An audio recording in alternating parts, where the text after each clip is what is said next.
নমস্কার বন্ধুরা, astrology update চ্যানেলে আপনাকে স্বাগত জানাই। আজকে আমরা আলোচনা করব বুদ্ধ পূর্ণিমা নিয়ে। বুদ্ধ পূর্ণিমার রাতে এমন কিছু কাজ যদি আপনি করতে পারেন তাহলে কিন্তু জীবনে আসবে সুখ, সমৃদ্ধি, ইতিবাচক প্রভাব, দারিদ্র্য দূরীকরণ হবে, রোগ মুক্তি হবে এবং আরও অনেক কিছু আপনাদের জীবনে কিন্তু পাল্টে দেবে। এই বুদ্ধ পূর্ণিমা ঠিক কবে? 2025-এর 12ই মে সোমবার পবিত্র একটি তিথিতে হচ্ছে বুদ্ধ পূর্ণিমা আসতে চলেছে। এই বুদ্ধ পূর্ণিমার রাতে যদি বিশেষ কিছু কাজ করতে আপনি পারেন তাহলে জীবনে অনেক কিছু পরিবর্তন হতে চলেছে। জীবনে অনেক কিছু বাধা আপনার ছিল, সেই সমস্ত বাধাগুলো কিন্তু কাটতে শুরু করবে। এটাকে আমি অলরেডি আলোচনা করেছি যে ঠিক বুদ্ধ পূর্ণিমার জন্য ঠিক কোন কোন রাশির জাতক জাতিকারা লাভবান হচ্ছেন। এই ভিডিওর ঠিক কয়েকটি ভিডিও আগেই হয়তো আপনি পেয়ে যাবেন। সেই ভিডিওটি একটু অবশ্যই মনোযোগ দিয়ে শুনে নেবেন এবং কাদের কাদের কোন রাশির ভালো হচ্ছে সেই ব্যাপারে আমি কিন্তু বিস্তারিত আলোচনা করেছি, সেগুলো একটু নিশ্চয়ই শুনে নেবেন। তো অবশ্যই বুদ্ধ পূর্ণিমার রাতে যদি বিশেষ কিছু কাজ আপনি করতে পারেন তাহলে জীবনে আপনার খারাপ পরিস্থিতি, খারাপ সময়, আপনার নেগেটিভ এনার্জি, আপনাদের নানান খারাপ অনুভূতি, এই জিনিসগুলো জীবন থেকে কিন্তু একেবারের জন্য চলে যাবে। তাই অবশ্যই ভিডিওটি শেষ পর্যন্ত শুনুন। খুব ছোট্ট একটি ভিডিও হতে চলেছে, খুব বেশি বড় হবে না। তো আশা করছি আপনাদের নিশ্চয়ই ভালো লাগবে। নতুন কিছু ইনফরমেশান পেলে নিশ্চয়ই আমাদের সবারই ভালো লাগে। তো নিশ্চয়ই আপনারা যদি ভিডিওটি ভালো লাগে শেষ পর্যন্ত শুনুন, ভিডিওটি লাইক করবেন। যদি অবশ্যই কিছু কমেন্ট করে জানানোর থাকে নিশ্চয়ই কমেন্টে জানান। আপনার যদি কোনো প্রশ্ন থাকে নিশ্চয়ই কমেন্টের মাধ্যমে জানান, আমরা নিশ্চয়ই তার যথাযথ উত্তর দেওয়ার চেষ্টা করব। তো তার আগে অবশ্যই আমি আমার চ্যানেলের দর্শক যারা আমার কথা শুনছেন তাদেরকে অসংখ্য ধন্যবাদ আপনাদের সময় দেওয়ার জন্য এখানে। আর অবশ্যই যারা লাইক, কমেন্ট, শেয়ার করছেন তাদেরকেও অসংখ্য ধন্যবাদ জানাতে চাই। এই ভিডিওগুলি অবশ্যই চ্যানেলের অন্যান্য যেসব ভিডিওগুলি সেগুলো একটু দেখুন। সেগুলো দেখলে কিন্তু অনেক কিছু জানতে পারবেন এরকম ধরনের যেগুলো টিপস। তাছাড়াও যেগুলো বিভিন্ন গ্রহ নিয়ে বিশেষত আলোচনা, যে কোন গ্রহের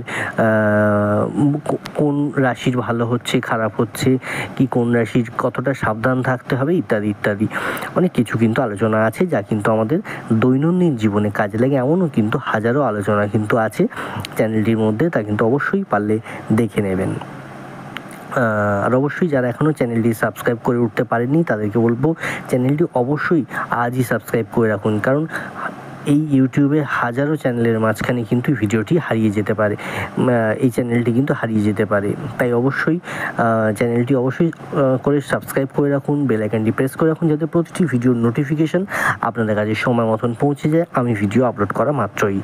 আর অবশ্যই আপনার কাছে মানুষ, বন্ধু, পরিবার, পরিজন যারা আছে তাদের সাথে এই ভিডিওটি একটু শেয়ার করে দিন, কারণ তাদেরও যাতে উন্নতি হয়, ভালো হয়, তাদেরও সমস্ত সমস্যা থেকে তারা মুক্তি পায়।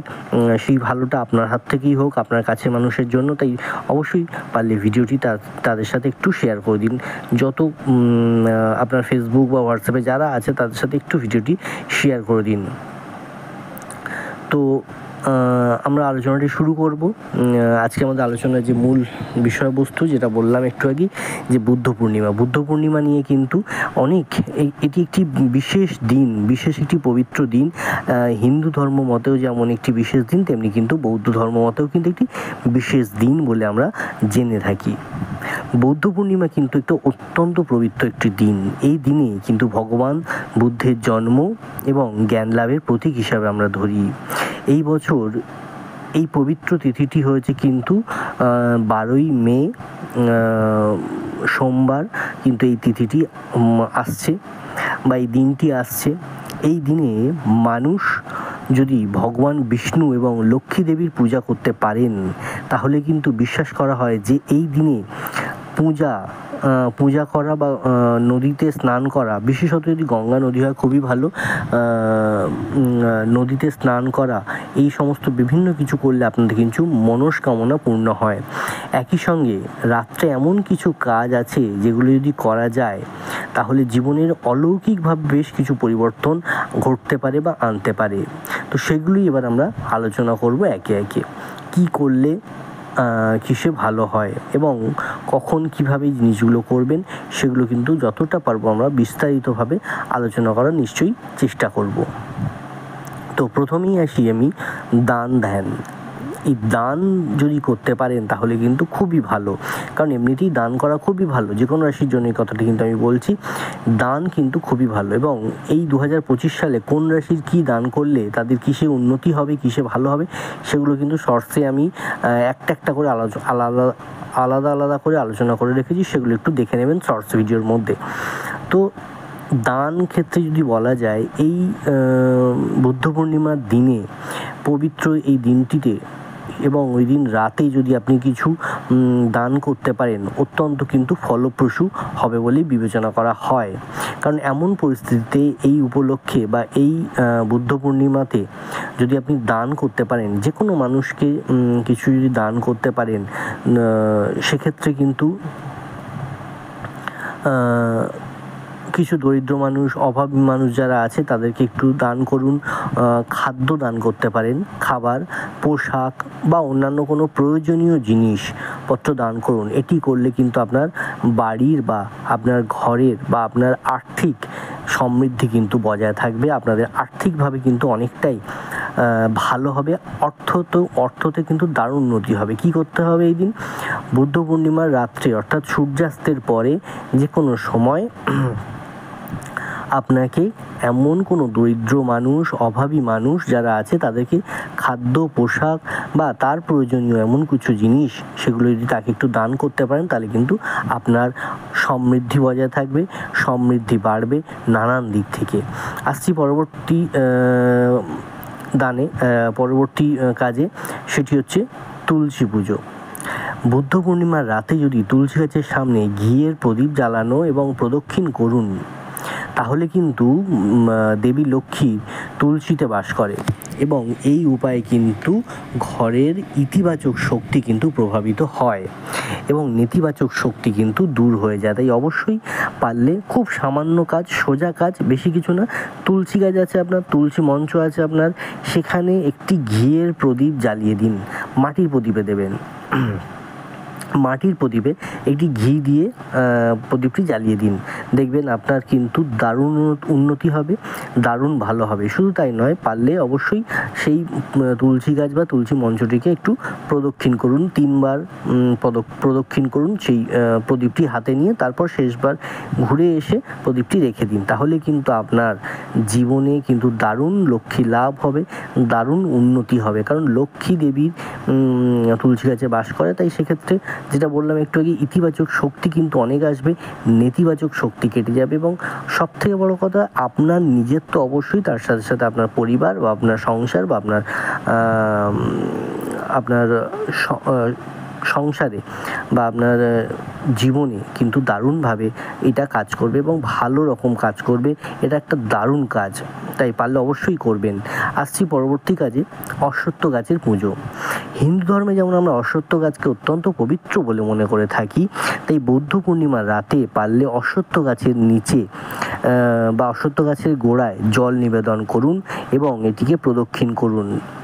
এটা বিশ্বাস করা হয় যে এই কাজটি যদি আপনি করতে পারেন বা এই উপায়ের মাধ্যমে কিন্তু আপনার পূর্বপুরুষেরা খুশি হবেন এবং জীবনে যে বা নানান ধরনের বাধা বিপত্তি আসছিল, সেটা যে কোনো দিক থেকে হোক না কেন, কাজ কর্ম, পড়াশুনো, আপনার ইনকাম, আপনার ব্যবসা, সমস্ত যেসব বাধা জীবনে ছিল, সেই সমস্ত বাধা কিন্তু দূর করে দেবে এই অশ্বত্থ গাছের পুজো করার ফলে।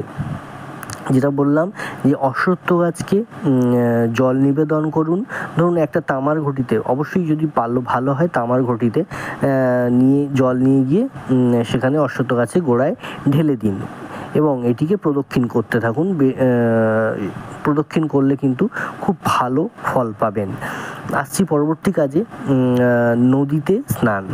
পবিত্র কোনো নদীতে পারলে স্নান করুন এই দিন, অর্থাৎ বুদ্ধ পূর্ণিমার দিন কিন্তু পবিত্র নদীতে স্নান করুন, এবং তার ফলে কিন্তু যে নদী অর্থাৎ এই প্রকৃতিতে যে পূর্ণিমাতে যদি প্রকৃতির একটি অন্যতম জিনিস হচ্ছে নদী, এই নদীতে কিন্তু স্নান করলে আমাদের মানসিকভাবে, শারীরিকভাবে এবং মন এই সমস্ত দিক থেকে কিন্তু পবিত্র হবে। শারীরিক দিক থেকে বলবো আমি অনেক বেশি শক্তিশালী করে তুলবে আপনাকে, সমস্ত নেগেটিভ এনার্জি বেরিয়ে যাবে, পজিটিভ এনার্জিতে আরও পরিপূর্ণ হয়ে উঠবেন এবং মন অনেক বেশি চাঙ্গা থাকবে, অনেক বেশি ভালো থাকবে।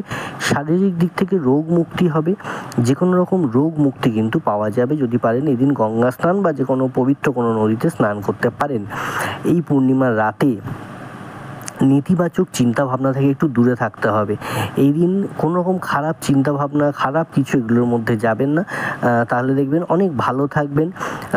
মনে ভালোবাসা, করুণা, ক্ষমা এগুলোর অনুভূতি আস্তে আস্তে দেখবেন বাড়তে থাকছে এগুলোর ফলে। এই কাজগুলো যদি করতে পারেন তাহলে আপনার মানসিকভাবে করুণা, ভালোবাসা, ক্ষমা এই সমস্ত অনুভূতিগুলো কিন্তু অনেক বেশি পজিটিভ হবে এবং সেগুলোই কিন্তু জীবনে ইতিবাচক প্রভাব কিন্তু আপনার বিস্তার করবে। এবং ইতিবাচক চিন্তাভাবনা জীবনের অনেক সমস্যা কিন্তু আপনার যে কোনো সমস্যা কিন্তু সমাধান একটা রাস্তা দেখা যাবে এবং সেই রাস্তা ধীরে ধীরে তৈরি হবে। তো এই ছিল বেসিক্যালি কিছু কাজ যেগুলো কিন্তু পারলে বুদ্ধ পূর্ণিমার রাতে আপনি অবশ্যই করে আসুন, অবশ্যই করুন আমি বলবো। এই ভিডিওটি যে কোনো মানুষের জন্য যে কেউ করতে পারে, তাই কোনো অসুবিধা নেই, আপনি অবশ্যই এই কাজগুলি করতে থাকুন। যে 4-5টি কাজের কথা বললাম একবার করে দেখুন, জীবনে কিন্তু পাল্টে যাবে, জীবন দারুণভাবে উন্নতি করবেন। আমাকে এসে কমেন্টে নিশ্চয়ই জানাবেন, আর অবশ্যই কিন্তু যদি ভিডিওটি ভালো লাগে লাইক করুন, কমেন্টে আপনার জানান যদি কোনো প্রশ্ন থাকে, কোনো মতামত থাকে। আর অবশ্যই চ্যানেলের অন্যান্য যেসব গ্রহ ট্রানজিটের ভিডিওগুলো করেছি বা এরকম ধরনের ফিচার ভিডিও করেছি সেগুলো আপনি দেখতে পারেন। শর্টসের মাধ্যমে তো প্রতিনিয়ত কোনো না কোনো কিছু আসছে, সেগুলো একটু ফলো রাখুন, দেখবেন অনেক কিছু জানতে পারছেন। ভালো থাকুন, সুস্থ থাকুন, আর অবশ্যই ভিডিওটি অনেক শেয়ার করে দিন আপনার কাছের মানুষ, বন্ধু, পরিবার, পরিজনের সাথে। ভিডিওটি ভালো লাগলে একটি লাইক করুন, কমেন্ট করে অবশ্যই মতামত জানাবেন, আর শেয়ার করতে ভুলবেন না কাছের মানুষ, বন্ধু, পরিবার, পরিজনের সাথে। আর চ্যানেলটি কিন্তু অবশ্যই সাবস্ক্রাইব করতে ভুল করবেন না, বেল আইকনটি প্রেস করে রাখুন, প্রতিটি ভিডিওর নোটিফিকেশান আপনি সময় মতন পেয়ে যাবেন আমি যখন ভিডিওটি আপলোড করব। এখানেই শেষ করলাম, নমস্কার, ধন্যবাদ।